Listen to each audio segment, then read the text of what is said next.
When a monster started chasing me on Mount Obsidian, I found salvation with the one everyone calls Bigfoot. He fought for me. He dragged me over the rocks. He saved my life. But when we got to the rescue post, and I saw where the ranger's gun was pointing at, the garage smelled of dust, cold rubber, and the faint, chalky perfume of past adventures. I ran a hand over the coiled length of a climbing rope, the familiar texture a comfort under my palm. At 35, my life was a carefully curated collection of risks, each piece of gear on the pegboard a testament to a calculated dance with gravity and fear. This was my sanctuary, a place of order and control that stood in stark contrast to the wild, unpredictable places I sought out.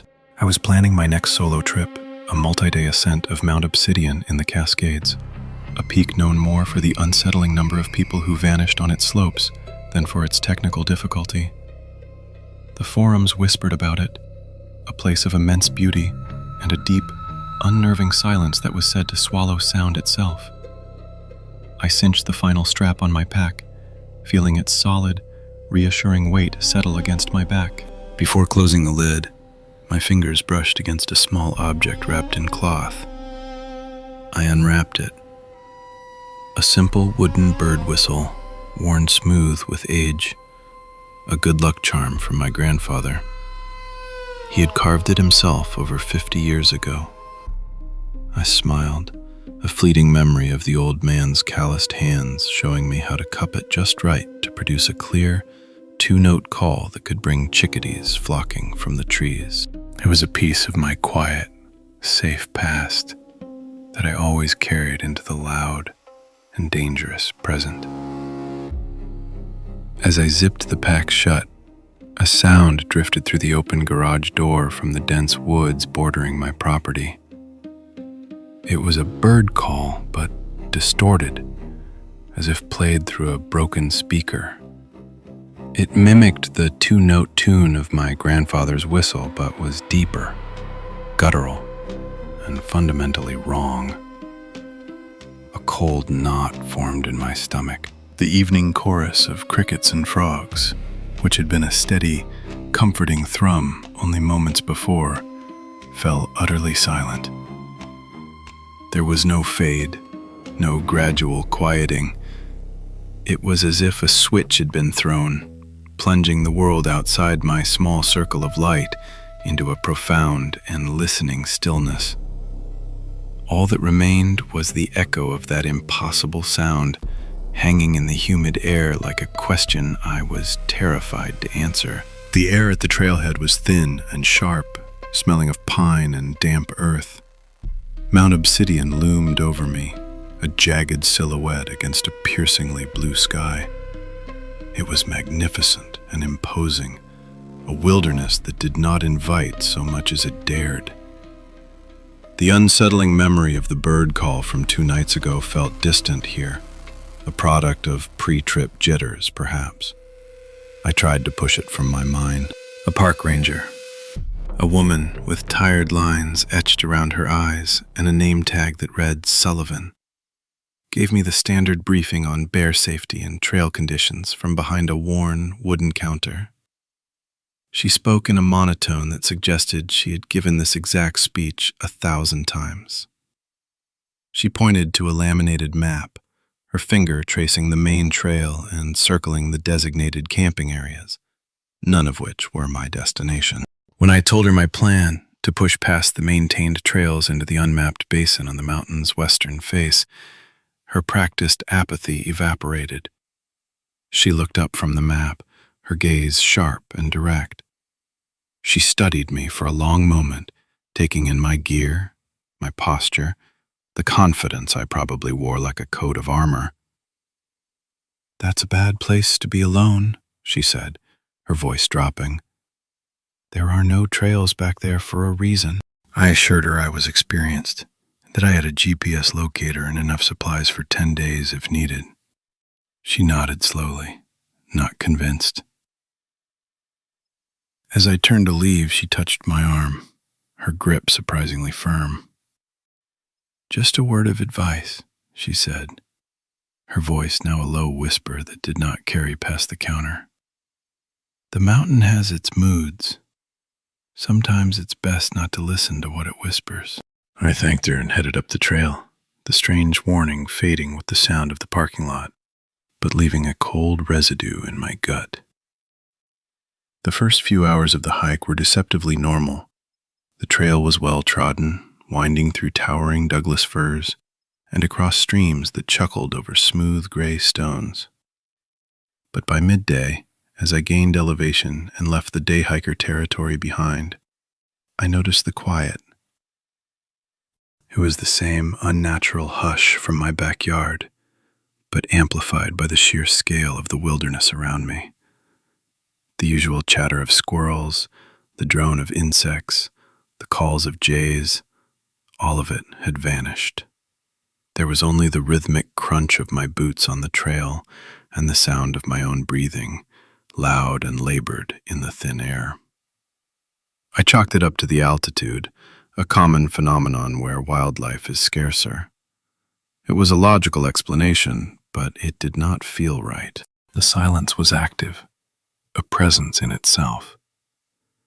It felt like the entire forest was holding its breath. I made camp in a small clearing near a glacial tarn, the water a startling, almost artificial turquoise. The silence grew heavier, more oppressive, as the sun dipped below the jagged peaks, painting the sky in violent shades of orange and purple. As I lay in my tent, suspended in that strange state between waking and sleep, a new sound began. It was the distinct clatter of heavy rocks being moved, one by one, from a nearby scree slope. It was a deliberate, rhythmic sound, a grating scrape followed by a solid, weighty thud. Stack, stack, stack. The sound was methodical, implying a purpose I could not begin to fathom. Then there was a pause, a long, tense silence that stretched for a full minute. It was followed by the violent, crashing tumble of the rocks rolling back down the slope, a chaotic avalanche of noise that echoed across the basin. And then the process began again. The scraping, the lifting, the methodical stacking. For nearly an hour, this pointless, unsettling construction and destruction continued in the pitch dark. It was not an animal. No bear or cougar would engage in such a bizarre, repetitive act. This was an act of intelligence, but a warped, alien intelligence that was utterly incomprehensible. It felt like a message, a territorial display meant to unnerve and intimidate. It was working. My heart hammered against my ribs, and every survival instinct screamed at me to pack up and run. But I was paralyzed by a fear more profound than any I had ever known. Then, as abruptly as it had begun, it stopped. The silence that rushed back in was worse than the noise it replaced. It was a void, absolute and terrifying. And I knew with chilling certainty that I was not alone on that mountain.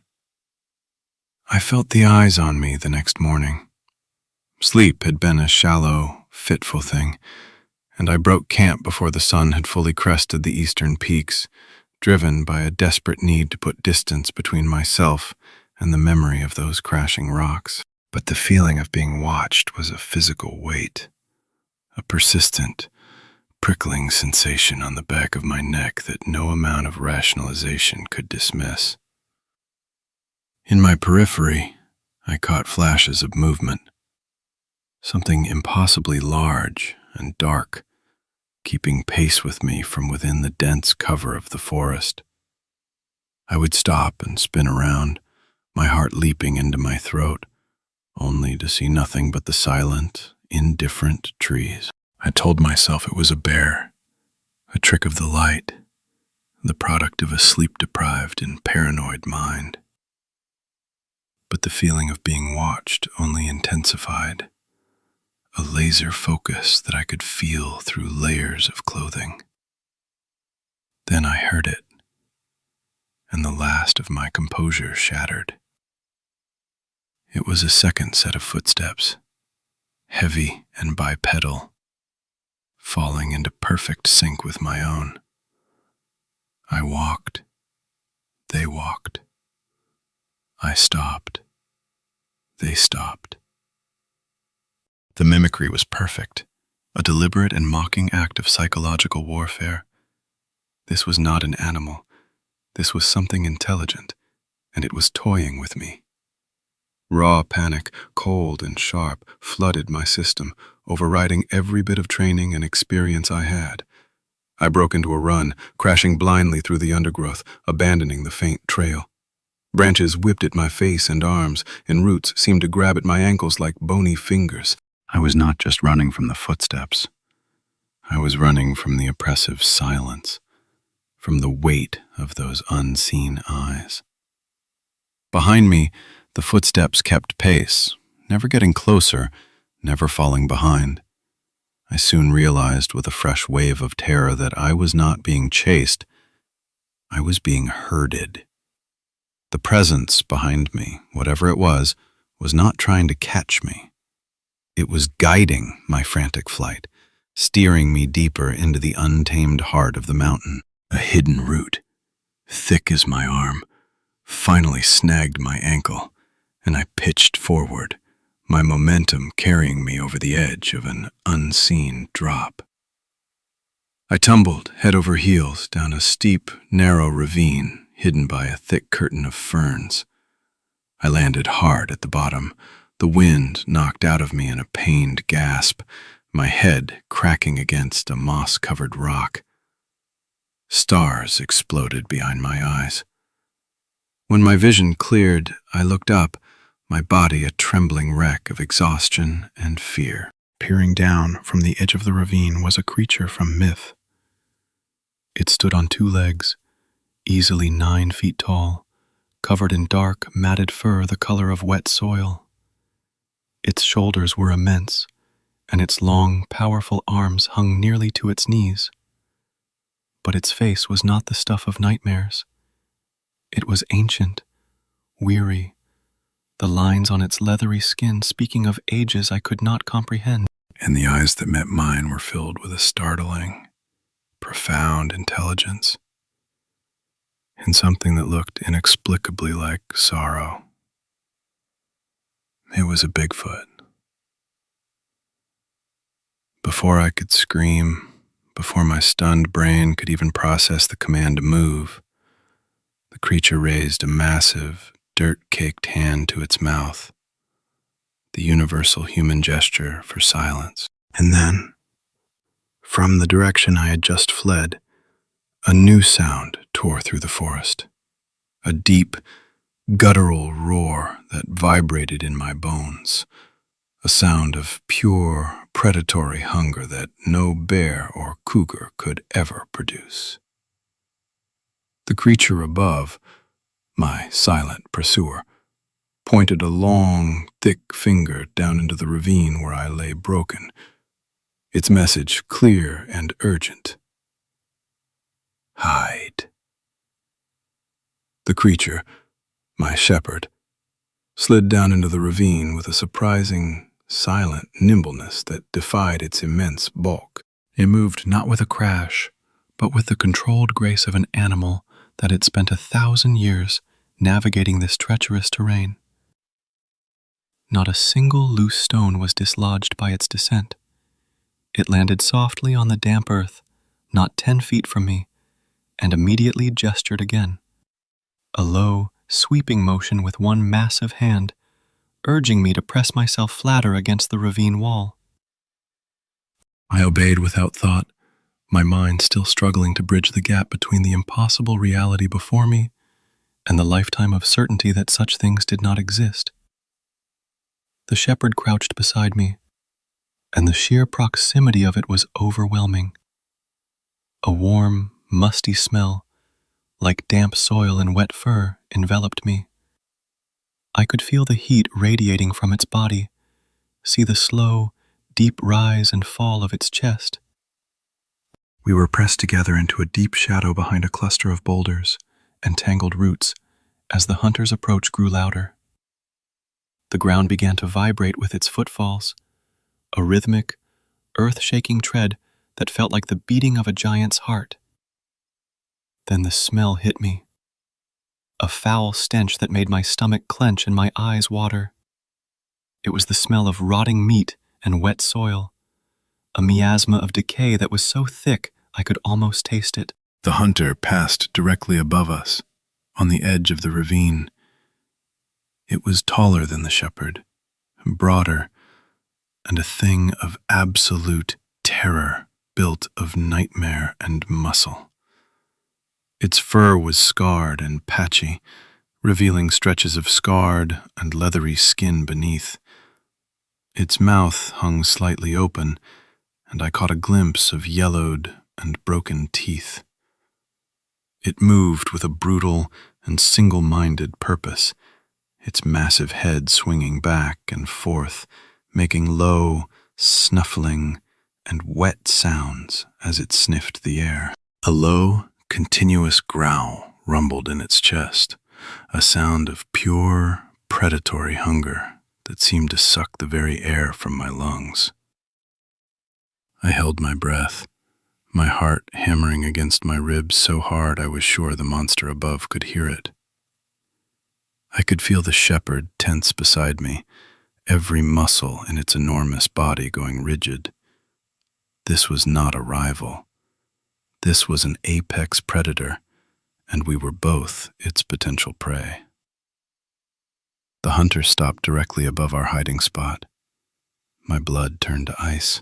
It sniffed the air again, a long, deep inhalation, its head tilted. It knew something was close. I squeezed my eyes shut, waiting for the end, for the crushing weight of it descending into the ravine. An eternity passed in that single moment. Then, with a final, frustrated grunt, it moved on. The heavy footsteps receded, the foul stench slowly dissipated, and the forest was quiet once more, save for the frantic drumming of my own heart. After what felt like an hour, though it was likely only 5 minutes, the shepherd relaxed its posture slightly. It looked down at me, its ancient, sorrowful eyes meeting mine. There was no menace in them, only a deep, weary caution. It gestured for me to rise, and then pointed not back towards the trail, but deeper into the mountain's hidden folds. I had no choice but to follow. It moved through the dense wilderness with an uncanny knowledge, never using a discernible path, but weaving through the landscape in a way a human never could. It led me across a rushing stream, stepping on specific, submerged stones to avoid leaving tracks in the muddy banks. It guided me through thickets of thorny brush that seemed impenetrable, pushing them aside with its long arms to create a temporary passage. I was weak, stumbling, my body screaming in protest. But the memory of the hunter was a powerful motivator. The shepherd was my only hope of survival. Finally, it led me to a tall, thin waterfall that cascaded down a sheer rock face into a clear pool below. The sound of the water was a deafening roar, a curtain of white noise. The shepherd walked directly towards it, and for a terrifying moment I thought it meant for us to climb the slick, wet rocks. But instead, it pushed aside a thick sheet of hanging moss to the right of the falls, revealing a dark, narrow opening in the cliff face. It looked back at me and gestured for me to enter. The air inside the alcove was cold and still, a stark contrast to the humid, vibrant forest outside. The roar of the waterfall was a dull, constant thunder. It took a moment for my eyes to adjust to the gloom. As they did, my stomach turned over. This was not a cave. It was a tomb. Leaning against the damp rock walls, arranged with a strange, solemn intentionality, was a collection of human belongings. A bright orange climbing helmet, fractured down the center as if squeezed in a vise. A single, expensive hiking boot, its laces still neatly tied, as if its owner had just taken it off for a moment to rest. The pair of trekking poles, one of them bent into a perfect 90-degree angle. There were backpacks, at least a dozen of them, in varying states of decay, their fabric shredded and faded. Water bottles, canteens, a small camp stove, all placed carefully on natural stone shelves.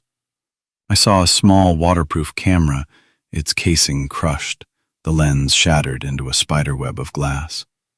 It lay beside a shredded backpack bearing the faded logo of a state university, the same logo I'd seen on a bumper sticker in the trailhead parking lot. This was not a chaotic pile of trophies hoarded by a monster. This was a memorial. A grim, silent catalog of the hunter's victims, each item a final, lonely testament to a life cut short. The shepherd moved to the back of the alcove and picked up the crushed camera. It walked back to me and, with a gentleness that was utterly incongruous with its size, placed the broken object into my trembling hand. It tapped the camera and then pointed out of the cave, back in the direction we had come from. The direction of the hunter.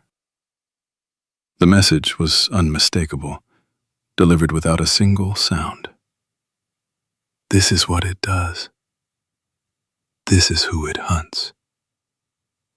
I finally understood. The strange bird call, the silence in the woods, the rocks being stacked and destroyed, the footsteps mimicking my own, it had all been a warning. My shepherd had not been hunting me. It had been trying to drive me away, to save me. And when I had blundered into the heart of the hunter's territory, it had been forced to intervene directly. This creature was not a monster. It was the sorrowful keeper of this mountain's darkest secret. We left the Grotto of the Lost as dusk began to bleed into the forest, painting the sky in bruised shades of purple and gray. The roar of the waterfall faded behind us, and we were once again enveloped in the mountain's profound, listening silence. The air grew colder, and a damp mist began to rise from the forest floor, clinging to the ancient trees like shrouds. The hunt began in earnest. The shepherd moved with a new urgency, its long strides forcing me into a stumbling trot to keep up. It guided me through the growing darkness in a desperate, silent dance of evasion. The lessons were frantic and unspoken. It would pause by a patch of low-growing bushes, pluck a dark berry and hold it out to me on its massive palm. I ate without question, the tart, unfamiliar juice a welcome relief to my parched throat. It led me to a small, hidden spring, bubbling up from between two mossy stones, gesturing for me to drink, its eyes constantly scanning the darkening woods around us. This was its world, and I was a helpless child being taught the most basic rules of survival in a language I could not speak, but was beginning to understand. Twice the hunter's roars echoed through the valleys, terrifyingly close. The sound was different now, laced with a raw, guttural frustration. It knew it was not alone in its territory. The first time the roar ripped through the night, the shepherd reacted with breathtaking speed. It shoved me hard into the hollowed-out trunk of a fallen cedar, a space so cramped and dark it felt like being buried alive. The smell of rot and damp wood was suffocating. Before I could even register what was happening, the shepherd crashed away in the opposite direction, a deliberate and explosive diversion of noise and movement. I heard it breaking branches, tearing through the undergrowth with a recklessness that was the complete opposite of its earlier stealth. It was drawing the hunter away from me. I huddled in the suffocating darkness, my body trembling uncontrollably. I could hear the hunter's answering bellows, closer now, and then the sickening sounds of a titanic struggle. The splintering of wood, the deep, percussive thuds of immense bodies colliding, the ground itself vibrating with the force of their battle. I pressed my hands over my ears, trying to block out the sounds of a war between gods, a conflict that had likely played out in these ancient woods for centuries. I was sure the shepherd was dead. No creature, no matter how powerful, could survive that kind of brutal violence. I was alone again, trapped in a coffin of rotting wood, waiting for the victorious hunter to come and find me. The sounds of the fight moved off into the distance and eventually faded, leaving a silence that was even more terrifying than the chaos it replaced. I stayed in the hollow log for what felt like an eternity, counting my own heartbeats, convinced that each one was my last. Just as the first hint of gray light began to filter through the cracks in the wood, a shadow fell over the opening. I flinched, a choked scream dying in my throat. It was the shepherd. It was alive. It was leaning heavily against the log, its breath coming in ragged, painful gasps. It was limping, and a deep, ragged wound wept blood from its shoulder. A dark, ugly gash that looked like a bite mark. Its fur was matted with blood and dirt, but it was alive. It had won, or at least survived. It looked down at me, its ancient eyes filled with an exhaustion so profound it seemed to pull at the very fabric of its being. It was weaker now, its movements labored and stiff. It gestured for me to come out, and then pointed with its uninjured arm towards the east, where the sky was slowly lightening. There was a sense of finality in the gesture, a weariness that went beyond the physical. It was time to go. It was leading me out. This was the final act, a last desperate push to get me out of its world and back into my own. And as I crawled out of the log, stiff and cold, I knew that this creature was expending the last of its strength to save me, a stranger, an intruder. The question of why it was doing this burned in my mind, the question as vast and unanswerable as the wilderness around us. The 6-hour journey back to the trailhead was a blur of exhaustion and pain. We moved through a world that seemed muted and gray, my mind a numb fog of disbelief and adrenaline withdrawal. My feet were a raw, bloody mess inside my boots. Every muscle screamed in protest, and a deep, trembling weakness had settled into my bones. But I kept moving, putting one foot in front of the other, my eyes fixed on the massive, limping form of my protector. The shepherd moved with a grim, relentless determination, never stopping to rest. Its labored breathing was a constant, wheezing counterpoint to the crunch of our footsteps. The deep wound in its shoulder oozed a dark fluid, and it favored its uninjured side, its movements stiff and pained. Yet it pushed on, its ancient eyes constantly scanning the forest around us, a silent, wounded guardian leading me out of its world. Hours bled into one another. The sun climbed high into the sky, casting long shadows through the canopy, and then began its slow descent towards the western horizon. The character of the forest began to change, the ancient, gnarled trees giving way to younger, thinner growth. The oppressive silence began to break, and I heard the distant chatter of a squirrel, a sound so normal it was almost shocking. Finally, through a break in the trees, I saw it. A flash of light, a glint of sun on metal and glass. The gravel parking lot. My truck, covered in a fine layer of dust and pine needles, was still there.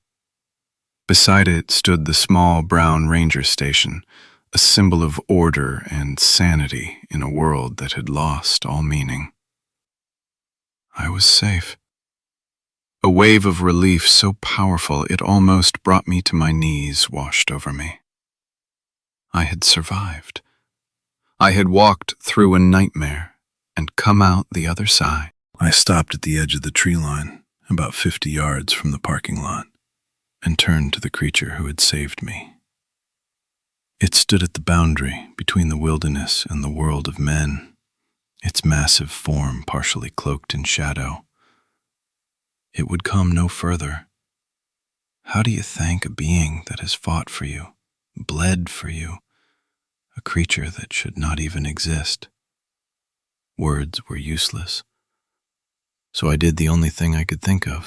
I placed my hand flat on my chest, over my heart, a simple, human gesture of gratitude that transcended language.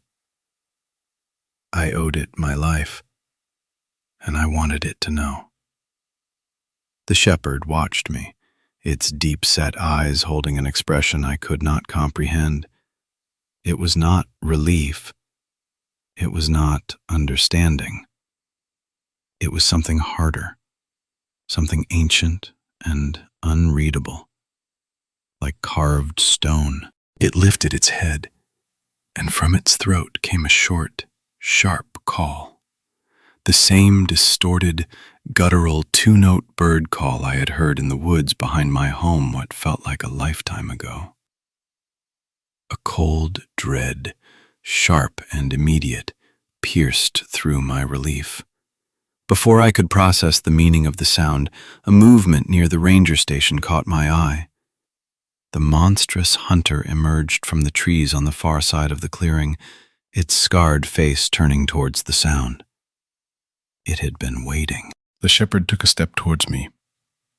It looked down into my eyes, and then it gave me a powerful, unceremonious shove with its uninjured arm.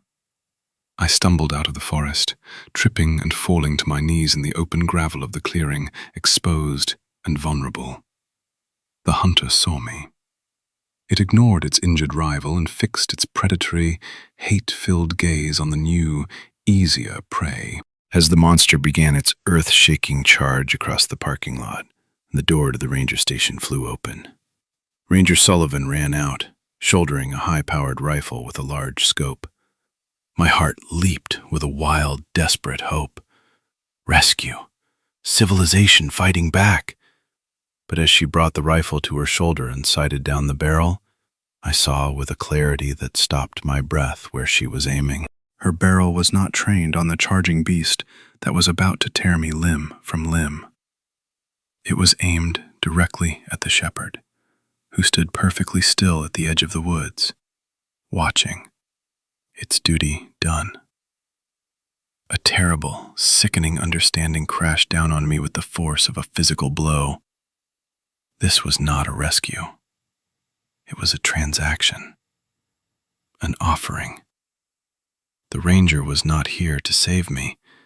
She was here to enforce the terms of some ancient, horrific pact.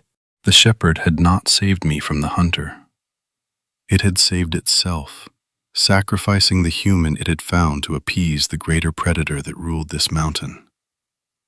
The world narrowed to the monster thundering towards me, the ranger aiming at my betrayer, and the cold, profound, and absolute injustice of a world whose rules I had never, ever understood.